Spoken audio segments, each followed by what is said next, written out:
guys, here she is with the 28mm jet installed. I'm just finishing it off now, the plumbing, and we'll be in the water. Got the steering all sorted out.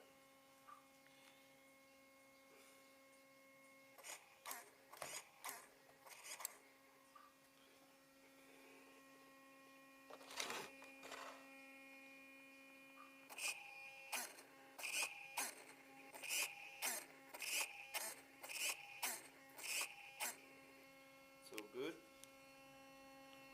The servo's mounted on a, I don't know if you can see it there, it's mounted on an aluminium plate. Try and get the sun in there.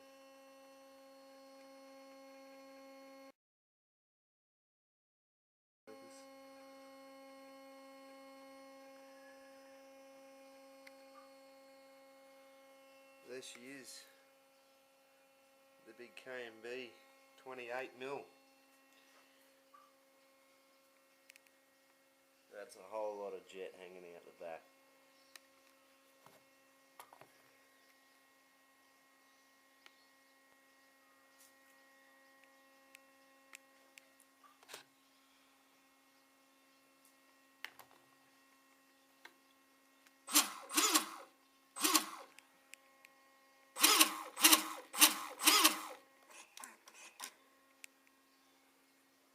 Let's get it in the water, eh? Thanks for watching.